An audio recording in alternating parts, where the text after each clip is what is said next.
अस्सलामु अलैकुम व रहमतुल्लाहि व बरकातुहू। बिस्मिल्लाह वल्हम्दुलिल्लाह वस्सलातु वस्सलामु अला अशरफिल मखलूकीन व आलि कुल्लिन व सहाबति अजमईन, अम्मा बअद। मुहतरम हज़रात, सैयद मदनी दरगाह जनरल सेक्रेटरी शिहाबुद्दीन सक़ाफ़ी, सैयद मदनी दरगाह प्रेसिडेंट बीजी हनीफ हाजी समेत स्टेज में बैठे हुए मेहमानों, मेरे प्यारे भाइयों बहनों,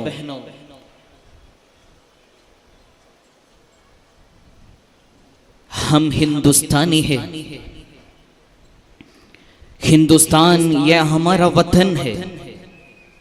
यहाँ हिंदू, मुसलमान, ईसाई, सिख, बुद्ध एक साथ आपस में मोहब्बत के साथ रहते हैं।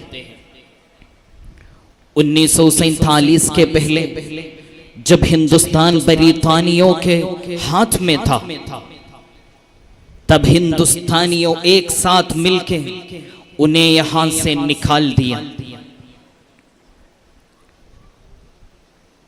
कर्नाटक के उल्लाड़ इलाके में आराम फरमाने वाले कुतुबुज़्ज़मान सैयद मोहम्मद शरीफ अल मदनी रज़ियल्लाहु अन्हु के दरबार से, जहां हर मजहब के लोग आते रहते हैं, सहारे मिलने के लिए आते रहते हैं, उनके दरबार से उनके उरूस के मौके पर ये बात मैं बहुत अहमियत के साथ बताना चाहता हूं।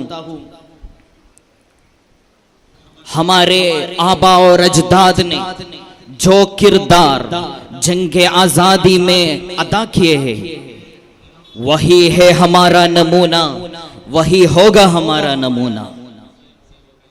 और इस मौके पर मुझे फख्र है ये बात बताने में, हम टिप्पू सुल्तान के पैरोकार हैं, जिन्होंने बरीतानिया के खिलाफ आखिर दम तक, आखिर सांस तक लड़ते रहे, और जिसके वजूद बरीतानिया के बेचैनी से सो नहीं सके। हम फजले हक खैराबादी के पैरोकार हैं, जिन्होंने हिंदुस्तान के लिए बरीतानिया के खिलाफ लड़के, अपने कलम से लड़के जान कुर्बान दिया।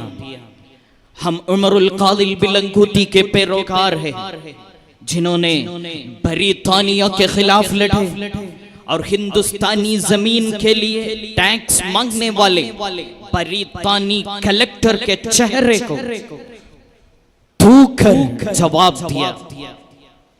हम कुन्याल में रखार शहीद के पैरोकार हैं, जिन्होंने शादी के दिन शादी के कपड़े लिबास पहन के पोर्चुगीज आतंकवादियों को मारने के लिए, उनसे लड़ने के लिए समुद्र में जाके लड़कर शहीद हुआ। मेरे प्यारे भाइयों, चंद दिन पहले जम्मू कश्मीर के पहलगाम में आतंकवादियों ने, दहशतगर्दियों ने बेगुनाह हिंदुस्तानियों को बेदर्दी से मार डाला और कश्मीरियों की जिंदगी मुश्किल बना दिया। ये खबर सुन के हम अफसोस हुआ, बहुत हिंदुस्तानियों सारे दुख हुआ, और उम्मीद है कि हिंदुस्तानी हुकूमत, हमारी हुकूमत उन दहशतगर्दों को पकड़ के सख्त सजा देंगे और इंसाफ कायम करेंगे। मेरे प्यारे भाइयों, उसके बाद कश्मीर में जो झगड़ा छिड़ गया था, वो अभी तक बरकरार रहता है। इसलिए हमारे सरहदों में, हिंदुस्तान के सरहदों में रहने वाला हिंदुस्तानियों का जिंदगी अभी मुश्किल में है। लेकिन हमारे निडर बहादुर जवानों, हिंदुस्तान के आर्मी ये सरहदों की हिफाजत करते हैं। हम ये बाबरकत वक्त में ये मुबारक दरबार से हम हाथ उठा के अल्लाह सुब्हानहु व तआला के परवरदिगार के बारगाह में दुआ करते हैं उन जवानों के लिए और सारे हिंदुस्तान में अमन कायम होने के लिए। अल्हम्दुलिल्लाह रब्बिल आलमीन हम्द युवाफी निअमहु व युकाफि मज़ीद। अल्लाहुम्मा सल्लि अला सय्यिदिना मुहम्मद व अला आलिहि व सहबिहि वसल्लम। ऐ परवरदिगार, ऐ दोनों जहानों के पालने वाला, है वो जात जिसके कब्ज़े में हमारा जान है, हमारा जिंदगी में सुकून अता फरमा, हमारे दिल को, हिंदुस्तानियों को दिल को राहत अता फरमा। ये रब हमारे हिंदुस्तान के लिए हिफाजत करने के लिए जो जवान हमारे सरहदों में लड़ते रहते हैं उन्हें तौकत अता फरमा, उन्हें कुव्वत अता फरमा, उन्हें हिफाजत अता फरमा, उन्हें अहलो खान को हिफाजत अता फरमा। हमारे खानदान, पड़ोसी, परिवार, भाई बहनों, सारे हिंदुस्तानियों को हिफाजत फरमा। या रब उन्हें अकेला छोड़ मत उन्हें अकेला मत छोड़ना, उन्हें साथ देना। या रब हमारे हिंदुस्तान की हिफाजत के लिए जो लोग कोशिश करते हैं उन्हें नवाज अता फरमा, उन्हें अपने रहनुमाई से नवाज। या अल्लाह कुतुबुज़्ज़मान पीराने पीर मोहम्मद शरीफ मदनी क़द्दसल्लाहु सिर्रहुल अज़ीज़ के बरकत से उन्हें कुव्वत अता फरमा, उन्हें तौक़त अता फरमा। या रब हमारे दुआ कबूल अता फरमा। रब्बना तक़ब्बल मिन्ना इन्नका अंतस समीउल अलीम व तुब अलैना इन्नका अंतत तव्वाबुर रहीम व आखिर दअवाना अल्हम्दुलिल्लाहि रब्बिल आलमीन। अस्सलामु अलैकुम व रहमतुल्लाहि व बरकातुहू। ಹಿಂದೂಸ್ತಾನ್ ಅಮಾರಾ ವತನ್ ಹೇ. ಭಾರತೀಯ ಸೇನೆಯ ಎಲ್ಲ ವೀರ ಯೋಧರ ತ್ಯಾಗ ಬಲಿದಾನವನ್ನು ಸ್ಮರಿಸುತ್ತಾ ದುವಾ ಮಾಡಿದ ನೋಮಾನ್ ನೂರಾನಿ ಉಸ್ತಾದ್ರವರಿಗೆ ತುಂಬ ಹೃದಯದ ಧನ್ಯವಾದಗಳು. ಇದೀಗ ವಿಷಯ ಮಂಡನೆಯ ಮುಂಚಿತವಾಗಿ ಸೈಯದ್ ಮದನಿ ದರ್ಗಾ ಸಮಿತಿ ಅಧ್ಯಕ್ಷರೂ ಆದಂಥ ಬಿಜಿ ಹನೀಫ್ ಹಾಜಿರವರು ಅಧ್ಯಕ್ಷೀಯ ಶುಭ ನುಡಿಗಾಗಿ ಪ್ರೀತಿಪೂರ್ವಕ ಮಾತಿನ ಮನೆಗೆ ಸ್ವಾಗತಿಸ್ತಾ ಇದೆ.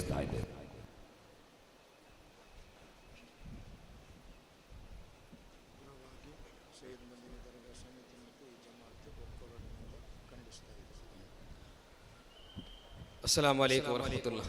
ವೇದಿಕೆಯಲ್ಲಿರುವ ಎಲ್ಲ ನಾಯಕರುಗಳು, ಸಮಯದ ಅಭಾವದಿಂದ ಒಂದೆರಡು ಮಾತನ್ನು ಮಾತ್ರ ಹೇಳಿ ಸೈಯದ್ ಮದನಿ ದರ್ಗಾ ಸಮಿತಿ ಮತ್ತು ಉಲ್ಲಾಲ ಕೇಂದ್ರ ಜುಮಾ ಮಸೀದಿ ಈ 432ನೇ ವಾರ್ಷಿಕ ಉರೂಸ್ ಮತ್ತು 22ನೇ ಪಂಚವಾರ್ಷಿಕ ಉರೂಸಿನ ಕಾರ್ಯಕ್ರಮಗಳ ಮಧ್ಯದಲ್ಲಿ ಇಂದು ನಮ್ಮ ದೇಶವು ಯುದ್ಧದ ಕಾರ್ಮೋಡದಲ್ಲಿದೆ. ಕಳೆದ ತಿಂಗಳು 22ರಂದು ಕಾಶ್ಮೀರದ ಪಹಲ್ಗಾಮದಲ್ಲಿ ನಡೆದ ಉಗ್ರಗಾಮಿಗಳ ಅಟ್ಟಹಾಸವನ್ನು ನಮ್ಮ ದೇಶವು ಉಗ್ರವಾಗಿ ಖಂಡಿಸುತ್ತದೆ. ಅದೇ ರೀತಿ ನಮ್ಮ ಉಲ್ಲಾಲ ಕೇಂದ್ರ ಜುಮಾ ಮಸೀದಿ ಜಮಾತಿನ ಎಲ್ಲ ಸದಸ್ಯರು ಕೂಡ ಈ ಉಗ್ರಗಾಮಿಗಳ ಅಟ್ಟಹಾಸವನ್ನು ಉಗ್ರವಾಗಿ ಖಂಡಿಸುತ್ತಾ ಈ ದೇಶದ 1947ರಲ್ಲಿ ಈ ದೇಶವು ಸ್ವಾತಂತ್ರ್ಯವಾಗಲು ಅಂದು ಸ್ವಾತಂತ್ರ್ಯಕ್ಕಾಗಿ ಹೋರಾಡಿದ ನಮ್ಮ ಈ ದೇಶದ ಹುತಾತ್ಮಗಳನ್ನು ನೆನಪಿಸುತ್ತಾ ನಾವು ಈಗ ಹೇಳಿರುವುದು ಒಂದೇ ಒಂದು ಮಾತಾಗಿದೆ. ಈ ದೇಶದ ಯೋಧರು, ಸೈನಿಕರು ನಮ್ಮ ದೇಶಕ್ಕಾಗಿ ಪ್ರಾಣ ತ್ಯಾಗವನ್ನು ಮಾಡ್ತಾ ಇದ್ದಾರೆ. ನಮ್ಮ ಈ ದೇಶದ ನಮ್ಮ ಸರ್ಕಾರವು ಈ ದೇಶದ ರಕ್ಷಣೆಗೆ ಭದ್ರತೆಗೆ ಧಕ್ಕೆ ಬಂದಾಗ ಈ ದೇಶದ ರಕ್ಷಣೆ ಈ ದೇಶದ ಭದ್ರತೆಯನ್ನು ಕಾಪಾಡುವ ಜವಾಬ್ದಾರಿ ಕೇಂದ್ರ ಸರ್ಕಾರಕ್ಕಿದೆ. ಕೇಂದ್ರ ಸರ್ಕಾರವು ಘೋಷಿಸಿದ ಈ ಯುದ್ಧಕ್ಕೆ ಭಾರತೀಯರಾದ 130 ಕೋಟಿ ಜನರು ನಾವು ತಯಾರಾಗಿದ್ದೇವೆ. ಕೇಂದ್ರ ಸರ್ಕಾರದೊಂದಿಗೂ ಅದೇ ರೀತಿ ನಮ್ಮ ದೇಶದ ಸೈನಿಕರೊಂದಿಗೆ. ಇಲ್ಲಿ ನಮ್ಮ ದೇಶದಲ್ಲಿ ಸಾವಿರಾರು ಧರ್ಮದವರು ಇರಬಹುದು, ಸಾವಿರಾರು ಭಾಷೆಯನ್ನು ಮಾತಾಡುವ ಪ್ರಜೆಗಳಿರಬಹುದು, ಅದೇ ರೀತಿ ಸಾವಿರಾರು ಸಂಸ್ಕೃತಿ ಉಳ್ಳವರಿದ್ದರು ಇರಬಹುದು. ಆದರೆ ದೇಶದ ಭದ್ರತೆಗೆ ಧಕ್ಕೆ ಬಂದಾಗ, ದೇಶದ ಭದ್ರತೆಗೆ ಧಕ್ಕೆ ಬಂದಾಗ ನಾವೆಲ್ಲರೂ ಒಟ್ಟಾಗಿದ್ದೇವೆ. ಮಾತ್ರವಲ್ಲ, ನಾವೆಲ್ಲರೂ ಸರ್ಕಾರದೊಂದಿಗೆ, ಕೇಂದ್ರ ಸರ್ಕಾರದೊಂದಿಗೂ ರಾಜ್ಯ ಸರ್ಕಾರದೊಂದಿಗೂ ನಾವೆಲ್ಲರೂ ಕೈ ಜೋಡಿಸುತ್ತೇವೆ. ಆದ್ದರಿಂದ ಈ ಜಮಾತಿನ ಎಲ್ಲ ಜನರು ನಾವು ನಮ್ಮ ದೇಶದ ಸೈನಿಕರಿಗೆ, ಯೋಧರಿಗೆ, ನಮ್ಮ ಮುಸಲ್ಮಾನರ 5 ವಕ್ತಿನ ನಮಾಜಿನ ಪ್ರಾರ್ಥನೆಯಲ್ಲೂ ಅವರೆಲ್ಲರನ್ನು ಸೇರಿಸಬೇಕು. ನಾವೆಲ್ಲರೂ ದೇಶದ ರಕ್ಷಣೆಗೋಸ್ಕರ ಈ ದೇಶದ ಸೈನಿಕರಿಗೆ ಪ್ರಾರ್ಥಿಸೋಣ ಅಂತ ಹೇಳಿ ನನ್ನ ಮಾತನ್ನು ಮುಕ್ತಾಯಗೊಳಿಸಿದ್ದೇನೆ. ಅಸ್ಸಲಾಮು ಅಲೈಕುಂ ವರಹಮತುಲ್ಲಾಹ್. ತಮ್ಮ ಪ್ರಾಣವನ್ನು ಲೆಕ್ಕಿಸದೆ ಅನುಕ್ಷಣವೂ ದೇಶದ ರಕ್ಷಣೆಯಲ್ಲಿ ನಿರತರಾಗಿರುವ ದೇಶದ ಹೆಮ್ಮೆಯ ವೀರ ಯೋಧರೇ, ನಿಮ್ಮೊಂದಿಗೆ ನಾವಿದ್ದೇವೆ. ಶುಭ ನುಡಿಗಳೊಂದಿಗೆ ಅಧ್ಯಕ್ಷೀಯ ಭಾಷಣ ಮಾಡಿದ ಬಿಜೆ ಅನೀಫ್ ಹಾಜಿರವರಿಗೆ ತುಂಬ ಹೃದಯದ ಧನ್ಯವಾದಗಳು. ಇದೀಗ ಕರ್ನಾಟಕದ ಖ್ಯಾತ ಬರಹಗಾರರು, ಚಿಂತಕರೂ ಆದ KM ಅಬೂಬಕರ್ ಸಿದ್ದಿಕ್ SYS ರಾಜ್ಯ ಸಂಘಟನಾ ಕಾರ್ಯದರ್ಶಿ ವಿಷಯ ಮಂಡನೆಗಾಗಿ ಪ್ರೀತಿಪೂರ್ವಕ ಆಹ್ವಾನಿಸ್ತಾ ಇದ್ದೇವೆ.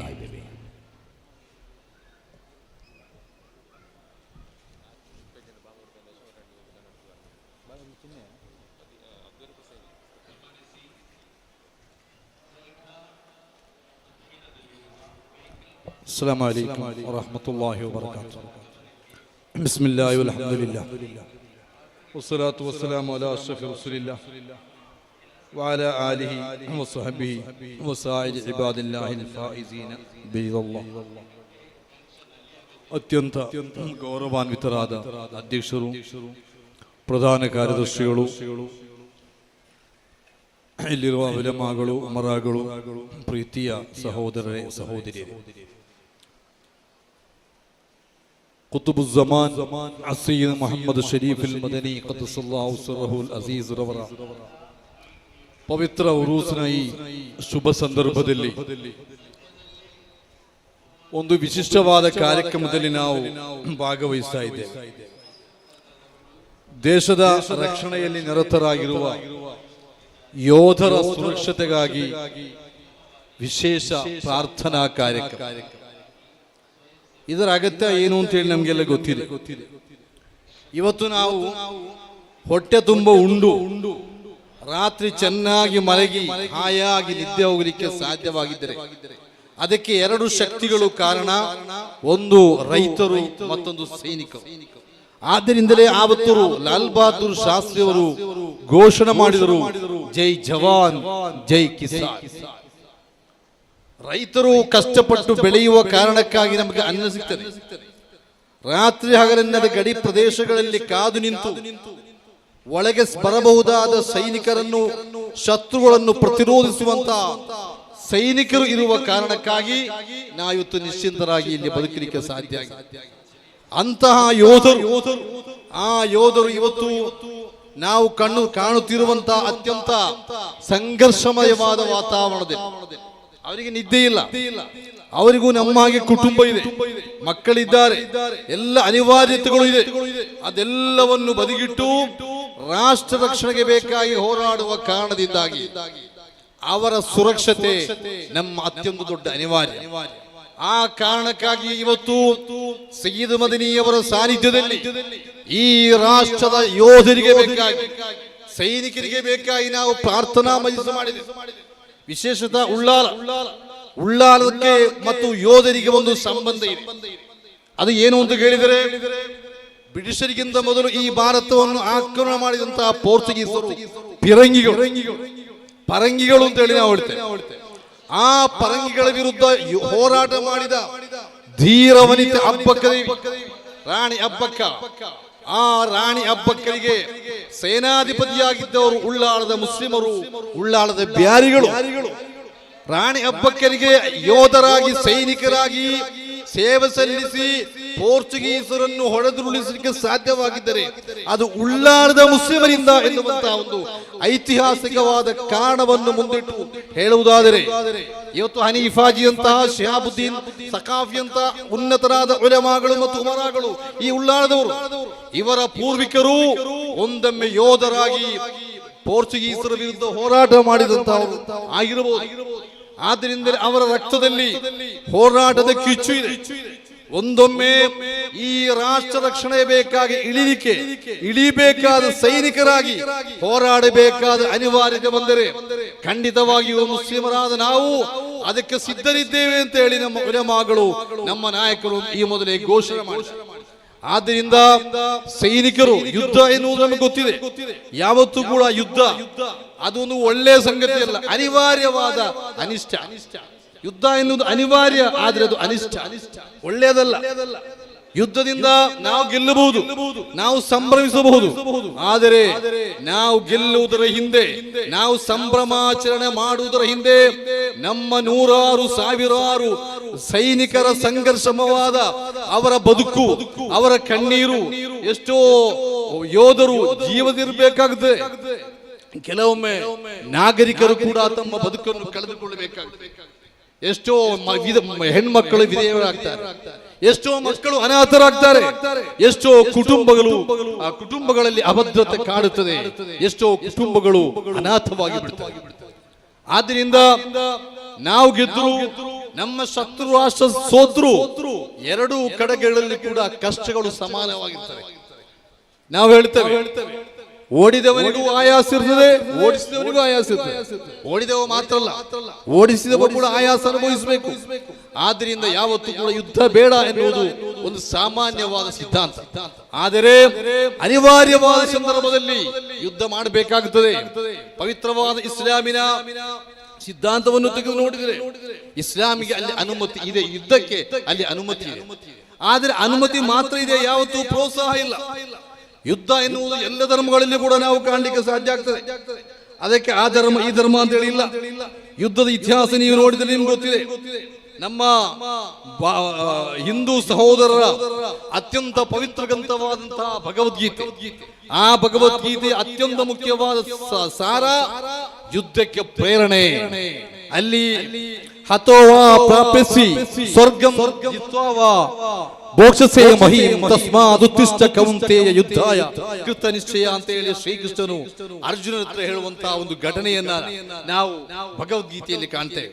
ಅಲ್ಲಿ ಶ್ರೀಕೃಷ್ಣ ಏನ್ ಹೇಳ್ತಾನೆ, ಕೌಂತೆಯ ನೀನು ಯುದ್ಧದಲ್ಲಿ ಹತನಾಗಿ ಬಿಟ್ರೆ, ಕೊಲ್ಲಲ್ಪಟ್ರೆ ಹೆದರಬೇಡ, ನಿನಗೆ ಸ್ವರ್ಗ ಸಿಗ್ತದೆ. ಒಂದು ವೇಳೆ ನೀನು ಗೆದ್ದರೆ ನಿನಗೆ ಭೂಮಿಯಲ್ಲಿ ರಾಜನಾಗಿ ಅನುಭವಿಸುವಂತ ದೊಡ್ಡ ಅವಕಾಶ ಇದೆ. ಆದ್ದರಿಂದ ಏಳು ಯುದ್ಧಕ್ಕೆ ಮುಂದಾಗು ಅಂತ ಹೇಳಿ ಯುದ್ಧಕ್ಕೆ ಪ್ರೋತ್ಸಾಹವನ್ನು ಕೊಡುವ ಒಂದು ಶ್ಲೋಕವನ್ನ ನಾವು ಭಗವದ್ಗೀತೆಯಲ್ಲಿ ಕಾಣ್ತೇವೆ. ಯುದ್ಧ ಎನ್ನುವುದು ಅನಿವಾರ್ಯ. ನೀವು ಇನ್ನು ಇಸ್ಲಾಮಿಗೆ ಬಂದರೆ ಇಸ್ಲಾಮಿನಲ್ಲಿ ಬದರ್ ಯುದ್ಧ ಅಂತ ಹೇಳಿ ನೀವು ಕೇಳಿರ್ತೀರಿ. ಪ್ರವಾದಿ ಮುಹಮ್ಮದ್ ರಸೂಲುಲ್ಲಾಹಿ ಸಲ್ಲಲ್ಲಾಹು ಅಲೈಹಿ ವಸಲ್ಲಮರ ನೇತೃತ್ವದಲ್ಲಿ ಪ್ರವಾದಿಗಳು ಇಸ್ಲಾಂ ಧರ್ಮದ ಪ್ರಚಾರ ಮಾಡಿದಾಗ ಮಕ್ಕಾದ ಶತ್ರುಗಳು ಅವರ ವಿರುದ್ಧ ತೀವ್ರವಾಗಿ ಹಿಂಸೆಗೊಟ್ಟರು. ಆದರೆ ಯಾವತ್ತೂ ಕೂಡ ಅವರ ಮೇಲೆ ರಾತ್ರಿ ಕದ್ದು ಮುಚ್ಚಿ ಹೋಗಿ ಭಯೋತ್ಪಾದನಾ ಚಟುವಟಿಕೆ ಮಾಡಿಲ್ಲ, ಯಾರದಾದರೂ ಮನೆಗಳನ್ನು ಸ್ಫೋಟ ಮಾಡಲಿಲ್ಲ, ಕದ್ದು ಮುಚ್ಚು ಮಾಡುವಂತಹ ಭಯೋತ್ಪಾದನೆ ಅದು ಯಾವತ್ತೂ ಕೂಡ ಯುದ್ಧ ಅಲ್ಲ, ಅದು ಜಿಹಾದ್ ಅಲ್ಲ, ಅದು ವಂಚನೆ. ಅದನ್ನು ಇಸ್ಲಾಂ ಅತ್ಯಂತ ಉಗ್ರವಾಗಿ ಟೀಕಿಸುತ್ತದೆ. ಮನ್ ಕತಲ ನಫ್ಸನ್ ಬಿಗೈರಿ ನಫ್ಸಿನ್ ಔ ಫಸಾದಿನ್ ಫಿಲ್ ಅರ್ದಿ, ಪವಿತ್ರವಾದ ಕುರ್ಆನ್ ಹೇಳುತ್ತದೆ, ಯಾರಾದರೂ ಒಬ್ಬ ಮನುಷ್ಯನನ್ನು ಅನ್ಯಾಯವಾಗಿ ಕೊಂದರೆ ಕತಲನ್ನಾಸ ಜಮೀಅ, ಭೂಮಿಯಲ್ಲಿರುವ ಸಕಲ ಮಾನವ ಕುಲ ಕೋಟಿಯನ್ನು ಕೊಂದ ಪಾಪಕ್ಕೆ ಗುರಿಯಾಗ್ತದೆ. ಇವತ್ತು ಕಾಣುವಂತಹ ಕೊಲೆಗಳು, ಇವತ್ತು ಕಾಣುವಂತಹ ಭಯೋತ್ಪಾದಕ ಚಟುವಟಿಕೆಗಳು, ಇವತ್ತು ನಾವು ಕಾಣುತ್ತಿರುವಂತಹ ಅತ್ಯಂತ ಸಂಘರ್ಷಮಯ ವಾತಾವರಣದ ಮೂಲ ಕಾರಣ ಕಾಶ್ಮೀರದ ಪೆಹಲ್ಗಾಮ್ನಲ್ಲಿ ರಜಾ ದಿನಗಳನ್ನು ಅತ್ಯಂತ ಸುಂದರವಾಗಿ ಕಳೆಯಲಿಕ್ಕೆ ಬೇಕಾಗಿ, ಮಜಾ ಮಾಡುವುದಕ್ಕೆ ಬೇಕಾಗಿ ಹೆಂಡತಿ ಮಕ್ಕಳನ್ನು ಕರೆದುಕೊಂಡು ಹೋದಂತ ಸುಮಾರು 27 ಜನರು ಅವರು ಹತರಾದರು. ಅವರನ್ನು ಕೊಂದವರು ಯಾರು ಇವತ್ತಿಗೂ ಗೊತ್ತಿಲ್ಲ. ಕೊಲೆಯಾದವರು ಯಾರು, ಅವರು ಏನು ಮಾಡಿದ್ರು, ಏನೂ ಮಾಡಿಲ್ಲ. ಪಾಪ ಅವ್ರಿಗೆ ಗೊತ್ತಿಲ್ಲ ಏನು ಮಾಡಿದೆ. ಅನ್ಯಾಯವಾಗಿ ಅವರ ಯಾವುದೇ ತಪ್ಪುಗಳಿಲ್ಲದೆ ಅತ್ಯಂತ ಕ್ರೂರವಾಗಿ ಕೊಂದಂತಹ ಆ ಒಂದು ದುಷ್ಟ ಶಕ್ತಿಗಳು. ಇದನ್ನು ಇಸ್ಲಾಂ ಹೇಗೆ ಕಾಣ್ತದೆ? ಕೆಲವರು ಹೇಳ್ತಾರೆ ಧರ್ಮ ನೋಡಿಕೊಂಡು ಮುಸ್ಲಿಂ ಅಂತ ಹೇಳಿ, ಹಿಂದೂ ಅಂತ ಹೇಳಿ ಕೊಂದ್ರು. ಖಂಡಿತವಾಗಿಯೂ ಇಂಥ ಹೇಳಿಕೆಗಳ ಮೂಲಕ ನಾವು ಭಯೋತ್ಪಾದಕರನ್ನು ಗೆಲ್ಲಿಸ್ತಾ ಇದ್ದೇವೆ. ಆಕ್ಚುಲಿ ಭಯೋತ್ಪಾದಕರಿಗೆ ಒಂದು ತತ್ವ ಇದೆ, ನಮ್ಮನ್ನು ಸೋಲಿಸಬೇಕು. ಭಾರತವನ್ನು ಸೋಲಿಸಬೇಕಾದ್ರೆ ಒಂದೇ ಒಂದು ಮಾರ್ಗ, ಯುದ್ಧದಿಂದ ಭಾರತವನ್ನು ಸೋಲಿಸಲಿಕ್ಕೆ ಸಾಧ್ಯ ಇಲ್ಲ. ಆದ್ರಿಂದಲೇ ಬ್ರಿಟಿಷರು ಗೊತ್ತಿದೆ, ಬ್ರಿಟಿಷರು ಭಾರತಕ್ಕೆ ಬಂದಾಗ ಅವರ ವಿರುದ್ಧ ನಮಗೆ ಹೋರಾಟವನ್ನು ನಾವು ಮಾಡಿದ್ದೇವೆ. ಇಸ್ಲಾಂ, ಇಲ್ಲಿನ ಮುಸ್ಲಿಮರು ಭಾರತದ ಅತ್ಯಂತ ದೊಡ್ಡ ಒಂದು ಶಕ್ತಿ ಅಂತ ನಾನು ಇಲ್ಲಿ ಬಹಳ ಸ್ಪಷ್ಟವಾಗಿ ಹೇಳಲಿಕ್ಕೆ ಬಯಸ್ತೇನೆ. ಜನಸಂಖ್ಯೆಯಲ್ಲಿ ಕಡಿಮೆ ಇರಬಹುದು, ಆದರೆ ಭಾರತದ ಸ್ವಾತಂತ್ರ್ಯ ಪೂರ್ವದಲ್ಲೂ ಸ್ವಾತಂತ್ರ್ಯೋತ್ತರದಲ್ಲೂ ರಾಷ್ಟ್ರ ಕಟ್ಟುವಲ್ಲಿ ಮುಸಲ್ಮಾನರು ಕೊಟ್ಟ ಕೊಡುಗೆಗಳು ಸಣ್ಣದೇನಲ್ಲ. ನನಗೆ ಹೇಳಿದೆ, ಪೋರ್ಚುಗೀಸರ ವಿರುದ್ಧ ಹೋರಾಟ ಮಾಡಲಿಕ್ಕೆ ಕುഞ്ഞാಲಿ ಮರಕ್ಕಾರ್ ಅವರನ್ನ ಇಲ್ಲಿ ನನಗಿಂತ ಮೊದಲು ಭಾಷಣ ಮಾಡಿದ ನೂರಾನಿ ಸಕಾಫಿ ಉಸ್ತಾದ್ ಅವರು ಇಲ್ಲಿ ಉಲ್ಲೇಖ ಮಾಡಿ, ಕುഞ്ഞാಲಿ ಮರಕ್ಕಾರ್ ಅಂತ ಅದೇ ರೀತಿ ಉಳ್ಳಾಡದ ಬ್ಯಾರಿಗಳು ಸಮೇತ ಮುಸಲ್ಮಾನರು ತೀವ್ರವಾದ ಹೋರಾಟ ಮಾಡಿ ಪೋರ್ಚುಗೀಸರ ಸದ್ದಡಗಿಸಲು ಸಾಧ್ಯವಾಗಿದೆ. ಆನಂತರ ಬ್ರಿಟಿಷರು ಬಂದಾಗ ಬ್ರಿಟಿಷರ ವಿರುದ್ಧ ಮೊದಲು ಯುದ್ಧ ನಡೆಸಿದವರು ಯಾರು ಎಂದು ಹೇಳಿದರೆ ಸಿರಾಜುದ್ದೌಲಾ ಎನ್ನುವ ಮುಸಲ್ಮಾನ ಬಂಗಾಳದ ನವಾಬ. ನಾವು ಚರಿತ್ರೆಯ ಪುಸ್ತಕದಲ್ಲಿ ಹೇಳ್ತೇವೆ 1857ರಲ್ಲಿ ಮೊದಲ ಸ್ವಾತಂತ್ರ್ಯ ಸಂಗ್ರಾಮ ಅಂತ ಹೇಳಿ. ಆದರೆ ಅದಕ್ಕಿಂತ 100 ವರ್ಷಗಳ ಮೊದಲು 1757ರಲ್ಲಿ ಸಿರಾಜುದ್ದೌಲಾ ಎನ್ನುವ ಬಂಗಾಳದ ನವಾಬ ಮುಸಲ್ಮಾನ ಬ್ರಿಟಿಷರ ವಿರುದ್ಧ ಮೊದಲು ಯುದ್ಧವನ್ನು ಮಾಡಿದರು. ಆನಂತರ 1799ರಲ್ಲಿ ಶಹೀದ್ ಮಿಲ್ಲತ್ ಟಿಪ್ಪು ಸುಲ್ತಾನ್ ಕದ್ದಸಲ್ಲಾಹು ಸಿರ್ರಹುಲ್ ಅಜೀಜ್, ಟಿಪ್ಪು ಸುಲ್ತಾನ್ ಎನ್ನುವಂತಹ ಈ ಕನ್ನಡ ನಾಡಿನ ಹೆಮ್ಮೆಯ ಸುಪುತ್ರ, ಅವರು ಮಾಡಿದಂತಹ 4 ಮೈಸೂರು ಯುದ್ಧಗಳು, ಆ ಯುದ್ಧಗಳ ಇತಿಹಾಸವನ್ನು ತೆಗೆದು ನೋಡಿದರೆ ಗೊತ್ತಾಗ್ತದೆ. ಇಲ್ಲಿ ಬ್ರಿಟಿಷರು ಒಂದು ತಂತ್ರವನ್ನು ಕಂಡು ಹಿಡಿದರು. ಈ ಭಾರತವನ್ನು ಸೋಲಿಸಬೇಕಾದರೆ ಮೊದಲು ಟಿಪ್ಪುವನ್ನು ಸೋಲಿಸಬೇಕಾದರೆ ಒಂದೇ ಒಂದು ದಾರಿ, ಹಿಂದೂಗಳು ಮತ್ತು ಮುಸಲ್ಮಾನರನ್ನು ಪರಸ್ಪರ ಎತ್ತಿಗಟ್ಟಬೇಕು. ಆದ್ರಿಂದ ಅವರು ಮರಾಠರ ಹತ್ರ ಹೇಳಿದ್ರು, ನೀವು ಹಿಂದೂಗಳು, ಟಿಪ್ಪು ಮುಸಲ್ಮಾನನ್ನು ನೀವು ಸೋಲಿಸದಿದ್ದರೆ ಒಂದೊಮ್ಮೆ ಅವ ನಿಮ್ಮ ಮೇಲೆ ದಾಳಿ ಮಾಡಿ ಹಿಂದೂಗಳನ್ನು ಸೋಲಿಸುತ್ತಾರೆ ಅಂತ ಹೇಳಿ ಹಿಂದೂ ಮತ್ತು ಮುಸಲ್ಮಾನರ ವಿರುದ್ಧ ಒಂದು ಸಂಘರ್ಷವನ್ನು ಉಂಟು ಮಾಡುವಂತಹ ಪ್ರಯತ್ನ, ಡಿವೈಡ್ ಅಂಡ್ ರೂಲ್, ವಿಭಜಿಸಿ ಆಳು ಅನ್ನುವಂತ ಅತ್ಯಂತ ಕಿರಾತಕವಾದಂತಹ ಒಂದು ನೀತಿ. ಆ ನೀತಿಯನ್ನು ಮಂಡಿಸಿ ಅವರು ಏನು ಮಾಡಿದ್ರು ಗೊತ್ತಿರಬೇಕು. 1786ರಲ್ಲಿ ಮರಾಠರು ಟಿಪ್ಪು ಸುಲ್ತಾನರ ಮೇಲೆ ದಾಳಿ ಮಾಡ್ತಾರೆ. ಅಂತ 1792ರಲ್ಲಿ 3ನೇ ಮೈಸೂರು ಯುದ್ಧದಲ್ಲೂ ಕೂಡ ಅದೇ ರೀತಿ ಮಾಡ್ತಾರೆ. 1799ರ ಕೊನೆಯ ಮೈಸೂರು ಯುದ್ಧದಲ್ಲಿ ಕೂಡ ಅದೇ ಘಟನೆ ನಡೆಯುತ್ತದೆ. ಏನು, ಒಂದು ಕಡೆ ಮರಾಠರನ್ನು ಜಾತಿಯ ಹೆಸರಿನಲ್ಲಿ ಒಗ್ಗೂಡಿಸ್ತಾರೆ, ಇನ್ನೊಂದು ಕಡೆ ಹೈದರಾಬಾದಿನ ನಿಜಾಮನನ್ನು ನೀನು ಬ್ರಿಟಿಷರ ಟಿಪ್ಪುವನ್ನು ಸೋಲಿಸದಿದ್ರೆ ನಿನಗೆ ಗಂಡಾಂತರ ಬರುತ್ತೆ ಅಂತ ಹೇಳಿ ಅವರನ್ನು ಡಿವೈಡ್ ಮಾಡ್ತಾರೆ. ಈ ರೀತಿ ನಮ್ಮನ್ನು ಪರಸ್ಪರ ಬೇರೆ ಬೇರೆ ಮಾಡಿ ಅವರು ಮಾಡಿದ ಹೋರಾಟಗಳಿಂದಾಗಿ ಟಿಪ್ಪು ಸುಲ್ತಾನ್ ಅವರು ಸೋಲ್ಬೇಕಾಯಿತು. ಟಿಪ್ಪು ಸುಲ್ತಾನ್ ಸೋತ ಸಂದರ್ಭದಲ್ಲಿ, ಇದು ಮೇ ತಿಂಗಳಲ್ಲಿ ನಾನು ಮಾತನಾಡ್ತಾ ಇದ್ದೇನೆ, ಇದೇ ಮೊನ್ನೆ ಮೇ 4ಕ್ಕೆ ಟಿಪ್ಪು ಸುಲ್ತಾನರವರ ವಫಾತಿನ ದಿನ ಆಗಿತ್ತು. 1799 ಮೇ 4ರಂದು ಟಿಪ್ಪು ಸುಲ್ತಾನ್ ರವರು ಶಹೀದಾದಾಗ ಹುತಾತ್ಮರಾದಾಗ ಅವರ ಮೈಯತ್ತಿನ ಮೇಲೆ ನಿಂತು ಅವತ್ತಿನ ಬ್ರಿಟಿಷ್ ಅಧಿಕಾರಿ ಹೇಳಿದಂತ ಮಾತು, from today India is ours, ಇಂದಿನಿಂದ ಭಾರತ ನಮ್ಮದು ಎನ್ನುವುದಾಗಿತ್ತು. ನಾನು ದೀರ್ಘವಾಗಿ ಮಾತನಾಡುವುದಿಲ್ಲ ನನ್ನ ಪ್ರೀತಿಯ ಸಹೋದರರೇ. ಈ ರೀತಿ ಎಲ್ಲ ಕಡೆಗಳಲ್ಲಿ ಕೂಡ ಇನ್ನು ನೀವು ಗಾಂಧೀಜಿಯವರ ನೇತೃತ್ವದಲ್ಲಿ ನಡೆದಂತ ಅದಕ್ಕಿಂತ ಮೊದಲ ಸ್ವಾತಂತ್ರ್ಯ ಸಂಗ್ರಾಮ ತೆಗೆದು ನೋಡಿ, ಅದಕ್ಕೆ ನಾಯಕತ್ವ ಕೊಟ್ಟವರು ಯಾರಾಗಿದ್ದರು? ಬಹದ್ದೂರ್ ಶಾ ಜಫರ್ ಎನ್ನುವ ಮೊಘಲ್ ಸುಲ್ತಾನರಾಗಿದ್ದರು. ಆ ಮೊದಲ ಸ್ವಾತಂತ್ರ್ಯ ಸಂಗ್ರಾಮಕ್ಕೆ ನಾಯಕತ್ವ ವಹಿಸಿದರು.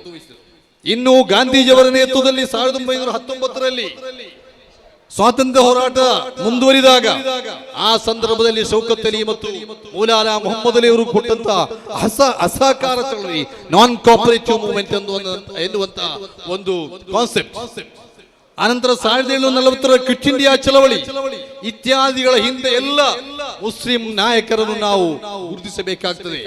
ಖಂಡಿತವಾಗಿ ಅವರು ಇದ್ದಾರೆ. ಇಲ್ಲಿ ಹಲವಾರು ಗೋರಿಗಳು, ಆಮೇಲೆ ಗಜನಿಗಳೆಲ್ಲ ಬಂದು ಭಾರತದ ಮೇಲೆ ದಾಳಿ ಮಾಡಿದರು. ಆ ಸಂದರ್ಭದಲ್ಲಿ ಕಂಡು ಬರದಂತ ಒಂದು ಹೋರಾಟ ಯಾಕೆ ಬ್ರಿಟಿಷರು ಬಂದಾಗ ಕಂಡು ಬಂತು ಅಂತ ಹೇಳುವ ಪ್ರಶ್ನೆಗೆ ಸೇತು ಮಾಧವರಾವ್ ಪಗಡಿ ಅಂತ ಹೇಳುವ ಒಬ್ಬರು ಮಹಾರಾಷ್ಟ್ರದ ಇತಿಹಾಸಕಾರ ಹೇಳ್ತಾರೆ, ಯಾಕೆ ಬ್ರಿಟಿಷರು ಬಂದಾಗ ಅಷ್ಟು ಉಗ್ರವಾದ ಹೋರಾಟ ನಡೆಯಿತು ಅಂತ ಕೇಳಿದರೆ, ಬ್ರಿಟಿಷರು ಬಂದ ಕಾಲದಲ್ಲಿ ಭಾರತದಲ್ಲಿ ಮುಸಲ್ಮಾನರು ಬಹಳ ಬಲಿಷ್ಠರಾಗಿದ್ದರು. ಮುಸಲ್ಮಾನರು ಬಲಿಷ್ಠವಾಗಿದ್ದ ಕಾರಣ ಅವರು ಯುದ್ಧಕ್ಕೆ ಮುಂದಾದರು. ಆದ್ದರಿಂದ ಬ್ರಿಟಿಷರನ್ನು ಸೋಲಿಸಲಿಕ್ಕೆ ಸಾಧ್ಯ. ಅವರು 1947ರ ಆಗಸ್ಟ್ 14ರ ಮಧ್ಯರಾತ್ರಿಯವರೆಗೆ ಉಳಿಯಲಿಕ್ಕೆ ಕಾರಣ ಏನು ಅಂತ ಕೇಳಿದರೆ, ಅವರು ಮುಸಲ್ಮಾನ ಮತ್ತು ಹಿಂದೂಗಳನ್ನು ಬೇರೆ ಮಾಡಲಿಕ್ಕೆ ಮಾಡಿದ ಹಲವಾರು ಪ್ರಯತ್ನವನ್ನು ಮಾಡಿದರು. ಸ್ವಾತಂತ್ರ್ಯ ಸಿಗುವಾಗ ಕೂಡ ಈ ಭಾರತೀಯರು ಶಾಂತಿಯಿಂದ ಬದುಕಬಾರದು ಎನ್ನುವ ಕಾರಣಕ್ಕಾಗಿ ರಾಷ್ಟ್ರವನ್ನು ತುಂಡು ಮಾಡಿ ಭಾರತ ಮತ್ತು ಪಾಕಿಸ್ತಾನ ಅಂತ ಹೇಳಿ ತುಂಡು ಮಾಡಿದರು.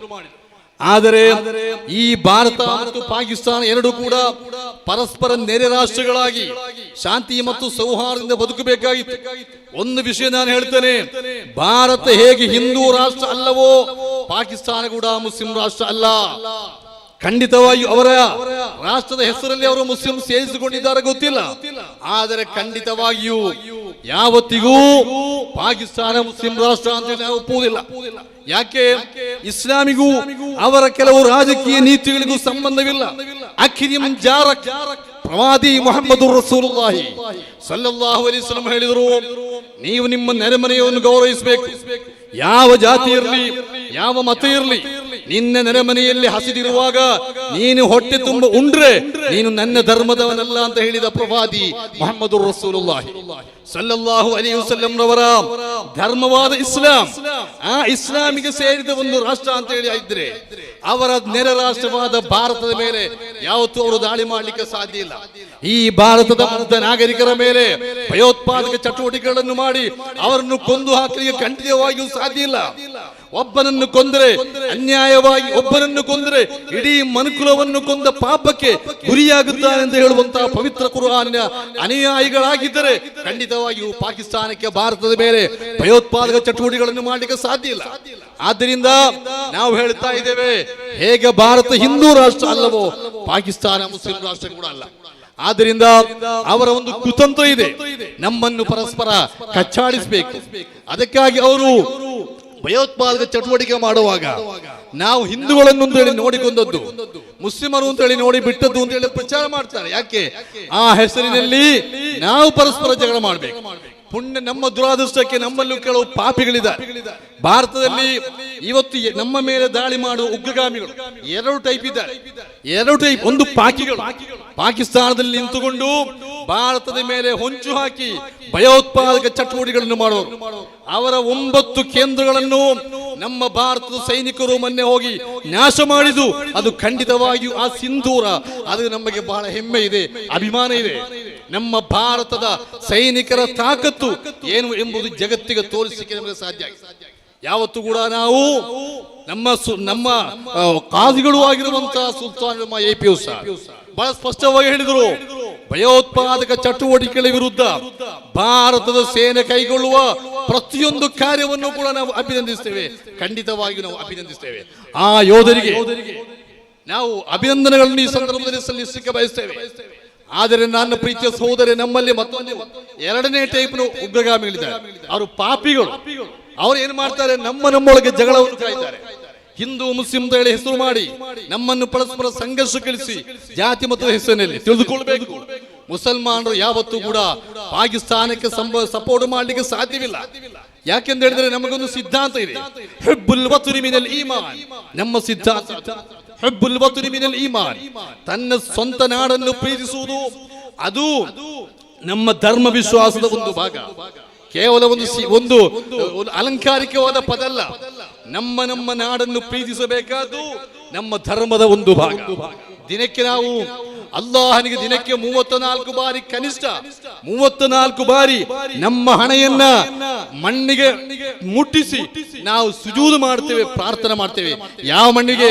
ಪಾಕಿಸ್ತಾನದ ಮಣ್ಣಿಗಲ್ಲ, ನಮ್ಮ ಭಾರತದ ಮಣ್ಣಿಗೆ, ನಮ್ಮ ಈ ನೆಲಕ್ಕೆ. ಆದ್ದರಿಂದ ನೀವು ನೋಡಿ, ಇಲ್ಲಿ ವಿಶಾಲವಾದ ಈ ಉಳ್ಳಾಳದಲ್ಲಿ 28 ಮಸೀದಿಗಳಿವೆ. 28 ಮಸೀದಿಗಳಿವೆ. ಒಂದು ಊರಿನಲ್ಲಿ ಒಂದು 10 ಮುಸ್ಲಿಂ ಕುಟುಂಬಗಳು ಮನೆ ಮಾಡಿದರೆ ಅಲ್ಲಿ ಒಂದು ಮಸೀದಿಯನ್ನು ಕಟ್ಟಿಸ್ತಾರೆ. ಆ ಮಸೀದಿಯ ಸುತ್ತಮುತ್ತ ಕಬರ್ಸ್ಥಾನವನ್ನು ಮಾಡ್ತಾರೆ. ಯಾಕೆಂತ ಹೇಳಿದರೆ ಅದು ಒಂದು ಕೇವಲ ಒಂದು ಧಾರ್ಮಿಕ ಆಚರಣೆ ಮಾತ್ರ ಅಲ್ಲ, ಅದು ನಮ್ಮ ರಾಷ್ಟ್ರಪ್ರಿಯತೆಯ ಸಂಕೇತ, ನಮ್ಮ ರಾಷ್ಟ್ರಪ್ರಜ್ಞೆಯ ಸಂಕೇತ. ನಾವು ಒಂದು ಊರಿಗೆ ಹೋಗಿ ಅಲ್ಲಿ ಒಂದು 10 ಕುಟುಂಬ ಆಗಿ ಒಂದು ಮಸೀದಿ ಮಾಡಿ ಅಲ್ಲಿ ಒಂದು ಕಬರ್ಸ್ಥಾನ ಮಾಡುವುದು ಅರ್ಥ ಎಂದು ಹೇಳಿದರೆ, ನಾವು ಇಲ್ಲಿ ಹುಟ್ಟಿದವರು, ನಾವು ಇದೇ ಮಣ್ಣಿನಲ್ಲಿ ಬದುಕಿದವರು, ನಾಳೆ ಸತ್ತರೆ ಇದೇ ಮಣ್ಣಿನಲ್ಲಿ ಮಣ್ಣಾಗುವವರು. ನಾವು ನಮ್ಮ ಮಸೀದಿಯ ಪಕ್ಕದಲ್ಲಿರುವ ಕಬರ್ಸ್ಥಾನಕ್ಕೆ ಹೋಗುತ್ತೇವೆ ಹೊರತು ಯಾವುದೋ ಒಂದು ಪಾಕಿಸ್ತಾನಕ್ಕೆ ಹೋಗುವವರು ಅಲ್ಲ ಅನ್ನುವುದನ್ನು ನಾವು ಆ ಮೂಲಕ ತೋರಿಸಿಕೊಡ್ತಾ ಇದ್ದೇವೆ. ಆದ್ದರಿಂದ ದೀರ್ಘವಾಗಿ ಮಾತನಾಡಲಿಕ್ಕೆ ಸಮಯ ಇಲ್ಲ. ನನ್ನ ಪ್ರೀತಿಯ ಸಹೋದರೇ, ನಾವು ಅತ್ಯಂತ ಮುಖ್ಯವಾಗಿ ನಮ್ಮ ಯೋಧರನ್ನು ನಾವು ಬಲಪಡಿಸಬೇಕಾದ್ರೆ, ನಮ್ಮ ಸೈನ್ಯವನ್ನು ನಾವು ಬಲಪಡಿಸಬೇಕಾದ್ರೆ, ನಮ್ಮ ರಾಷ್ಟ್ರವನ್ನು ನಾವು ಬಲಿಷ್ಠಗೊಳಿಸಬೇಕಾದ್ರೆ, ಮತ್ತು ಯೋಧರು ಅಲ್ಲಿ ಪಾಪ ಅವರ ಜೀವವನ್ನು ಕೊಟ್ಟು ದುಡಿತಾ ಇರುವಾಗ ನಾವು ಮಾಡಬೇಕಾದಷ್ಟೇ ನಮ್ಮನ್ನು ನಾವು ಪರಸ್ಪರ ಪ್ರೀತಿ ಮಾಡಲಿಕ್ಕೆ ಕಲಿಬೇಕು. ನಮ್ಮಲ್ಲಿ ದೇಶ ಪ್ರೇಮ ಬೇಕು. ದೇಶ ಪ್ರೇಮ ಅಂತ ಹೇಳಿದ್ರೇನು? ಕಾಶ್ಮೀರದಿಂದ ಕನ್ಯಾಕುಮಾರಿವರೆಗಿನ ಕೇವಲ ಮಣ್ಣನ್ನು ಪ್ರೀತಿಸುವುದಲ್ಲ, ಆ ಮಣ್ಣಿನಲ್ಲಿ ಬದುಕು ಕಟ್ಟಿಕೊಂಡಿರುವ 146 ಕೋಟಿ ಜನರಿದ್ದಾರೆ ಅಂತ ಹೇಳಿ ಲೆಕ್ಕಗಳು ಹೇಳ್ತವೆ. ಅಷ್ಟು ಕೋಟಿ ಜನರನ್ನು ಭಾಷೆ, ವೇಷ, ದೇಶ, ಅವರ ಭಾಷೆ, ವೇಷ, ಜಾತಿ, ಮತ, ಪಥ, ಪಂಗಡಗಳನ್ನು ನೋಡದೆ ನನ್ನ ಭಾರತ ಮಾತೆಯ ಮಕ್ಕಳು ಅನ್ನುವಂತ ಪ್ರಜ್ಞೆಯೊಂದಿಗೆ ಪ್ರೀತಿಸುವುದು ಅದು ರಾಷ್ಟ್ರ ಪ್ರೇಮ, ಅದು ದೇಶ ಪ್ರೇಮ. ಈ ದೇಶ ಪ್ರೇಮ ಬಂದಾಗ ಮಾತ್ರ ನಮ್ಮ ಭಾರತ ಶಕ್ತವಾದ ಒಂದು ಬಲಿಷ್ಠವಾದ ಒಂದು ರಾಷ್ಟ್ರೀಯವಾಗಿ ಮುಂದುವರಿಯಲಿಕ್ಕೆ ಸಾಧ್ಯವಾಗ್ತದೆ ಹೇಳುವುದನ್ನು ನಾನು ಈ ಸಂದರ್ಭದಲ್ಲಿ ನೆನಪಿಸಿಕ ಬಯಸ್ತೇನೆ. ನನ್ನ ಪ್ರೀತಿಯ ಸಹೋದರರೇ, ಬದರ್ ಬಗ್ಗೆ ನಾನು ಹೇಳಿದೆ. ಇಸ್ಲಾಮಿನ ಮೊದಲ ಯುದ್ಧ ಅಂತ ಹೇಳುವ ಬದರ್. ಮಕ್ಕಾದಲ್ಲಿ ಬದುಕಲಿಕ್ಕೆ ಸಾಧ್ಯವಾಗದ ಮದೀನಕ್ಕೆ ಹೋದರು. ಅಲ್ಲಿ ಭಯೋತ್ಪಾದನೆ ಚಟುವಟಿಕೆಯನ್ನು ಮಾಡಿಲ್ಲ, ಬದಲು ಸುರಕ್ಷಿತವಾದ ಒಂದು ಜಾಗ ಅಂತ ಹೇಳಿ ಮದೀನಕ್ಕೆ ಹೋಗ್ತಾರೆ. ಅಲ್ಲಿಗೂ ಮಕ್ಕಾದ ಜನರು ಶತ್ರುಗಳು ಬರ್ತಾರೆ, ಯುದ್ಧ ಮಾಡಲಿಕ್ಕೆ ಹೊರಡ್ತಾರೆ. ಅವರು ಹೊರಟು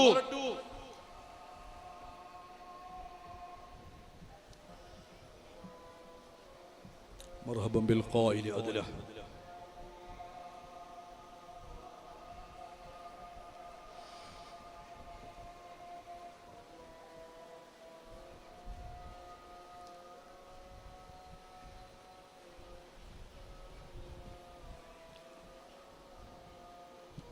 Allah.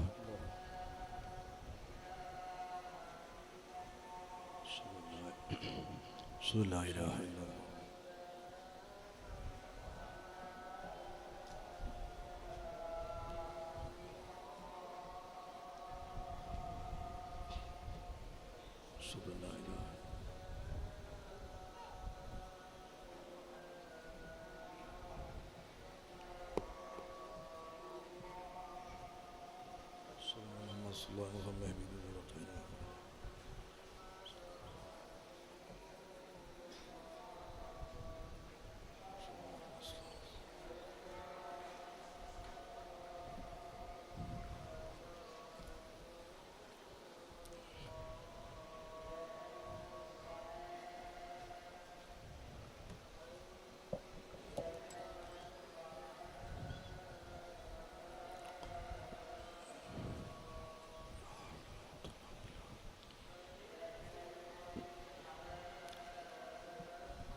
لا حول ولا قوة إلا بالله العلي العظيم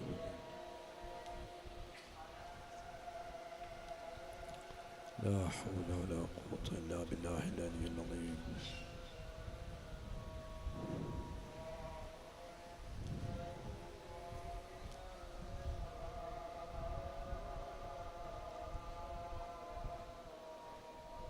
الله أكبر الله أكبر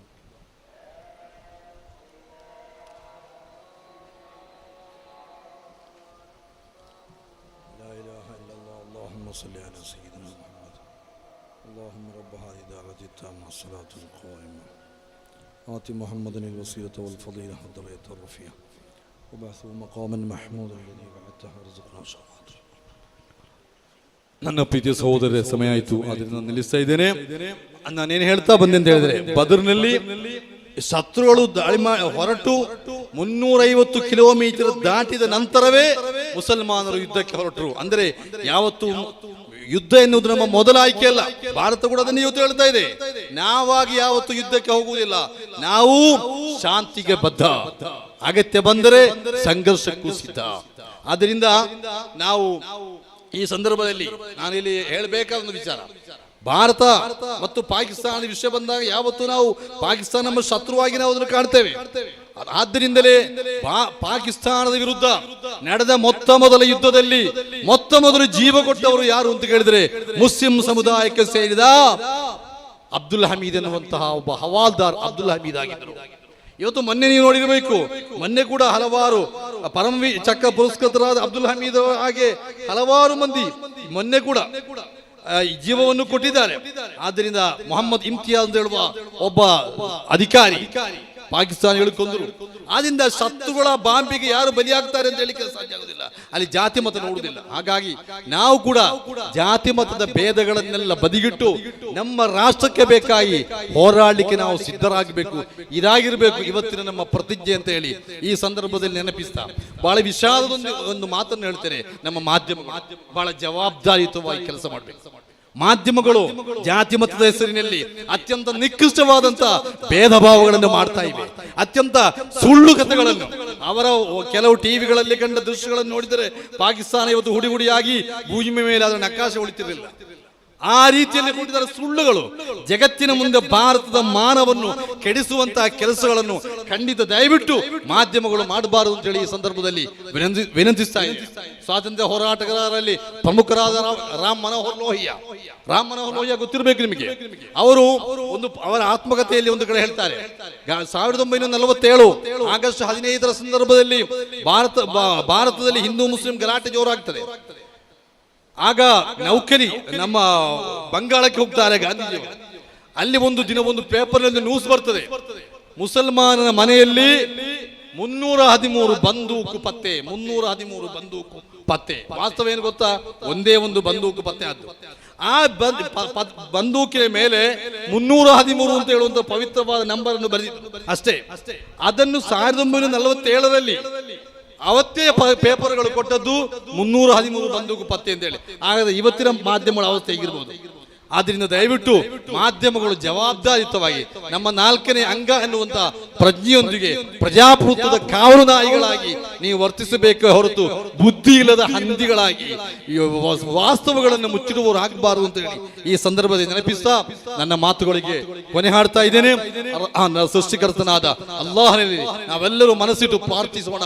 ಅಲ್ಲಾಹನೇ, ನಮ್ಮ ಪವಿತ್ರವಾದ ನಮ್ಮ ಭಾರತ ರಾಷ್ಟ್ರ ಆದ ನಬಿ ಅಲೈಹಿಸ್ಸಲಾಂ ಅವರಿಂದ ಹಿಡಿದು ಸಾವಿರಾರು ಸಜ್ಜನರ ಪಾದಸ್ಪರ್ಶದಿಂದ ಪುನೀತಗೊಂಡ ಪವಿತ್ರವಾದ ಭೂಮಿ ಸಯ್ಯಿದ ಮದನಿಯಂತಹ ಸಯ್ಯಿದುನಾ ಮುಹಮ್ಮದ್ ರಸೂಲುಲ್ಲಾಹಿ ಸಲ್ಲಲ್ಲಾಹು ಅಲೈಹಿ ವಸಲ್ಲಂ ಅವರ ಪವಿತ್ರ ಸಾನ್ನಿಧ್ಯದಿಂದ ಮದೀನಾದಿಂದ ಅಜ್ಮೀರ್ ಖಾಜಾರಿಂದ ಹಿಡಿದು ಸಯ್ಯಿದ ಮದನಿ ರಲಿಯಲ್ಲಾಹು ಅನ್ಹು ಅವರವರೆಗಿನ ಸಾವಿರಾರು ಔಲಿಯಾಗಳು ಬಂದ ನಾಡಿದು.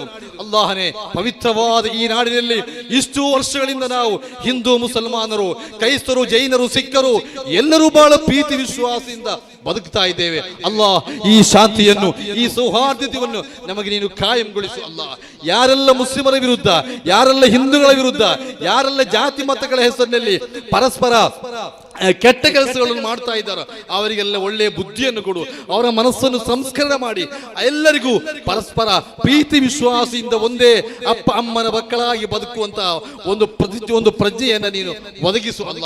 ನಮ್ಮ ರಾಷ್ಟ್ರದ ಸಂರಕ್ಷಣೆಗಾಗಿ ಹೋರಾಡುತ್ತಿರುವ ನಮ್ಮ ಯೋಧರನ್ನು ನೀನು ಸಂರಕ್ಷಣೆ ಮಾಡು ಅಲ್ಲ. ಯಾರೆಲ್ಲ ಈ ರಾಷ್ಟ್ರದ ಪರವಾಗಿ ದುಡಿಯುತ್ತಾರೋ ಅವರೆಲ್ಲರಿಗೂ ನೀನು ಒಳಿತನ್ನು ಕೊಡು ಅಲ್ಲ. ಯಾರೆಲ್ಲ ಈ ರಾಷ್ಟ್ರಕ್ಕೆ ವಿರುದ್ಧವಾಗಿ ಹೋರಾಟ ಮಾಡ್ತಾರೋ, ಕೆಲಸ ಮಾಡ್ತಾರೋ, ದೇಶದ್ರೋಹಿ ಚಟುವಟಿಕೆ ಮಾಡ್ತಾರೋ, ದೇಶದ ಸಂವಿಧಾನಕ್ಕೆ ವಿರುದ್ಧವಾಗಿ, ದೇಶದ ಹಿತಾಸಕ್ತಿ ವಿರುದ್ಧವಾಗಿ ಯಾರು ಏನು ಮಾಡಿದ್ರು ಅಲ್ಲಾ ಅವರಿಗೆ ನೀನು ಸರಿಯಾದ ಪಾಠವನ್ನು ಕಲಿಸು ಅಲ್ಲ. ಅಲ್ಲಾ ನಮ್ಮನ್ನು ಅತ್ಯಂತ ಸುಂದರವಾಗಿ ಈ ನಾಡಿನಲ್ಲಿ ಜೀವನಗೊಳಿಸಿ ಬದುಕಿಸಿ ಅತ್ಯಂತ ಸುಂದರವಾಗಿ ದಿನದೂಡಿ ಅತ್ಯಂತ ಸುಂದರವಾಗಿ ಈ ರಾಷ್ಟ್ರವನ್ನು ಕಟ್ಟಲಿಕ್ಕೆ ನಮಗೆಲ್ಲರಿಗೂ ಅನುಗ್ರಹಿಸುನಾದ. ಇದೇ ಮಣ್ಣಿನಲ್ಲಿ ಅತ್ಯಂತ ಸುಂದರವಾದ ಒಂದು ಭಾವಿ ಜನಾಂಗವನ್ನು ಮುಂದುವರಿಸಿಕೆ ನಮಗೆ ಅನುಗ್ರಹಿಸು ಅಲ್ಲಾ. ರಬ್ಬನಾ ಆತಿನಾ ಫಿ ದುನ್ಯಾ ಹಸನ ವಫಿ الآخرة حسنة وقنا عذاب النار. ربنا تقبل منا إنك أنت السميع العليم وتب علينا إنك أنت التواب الرحيم. آمين برحمتك يا أرحم الراحمين. والسلام عليكم ورحمة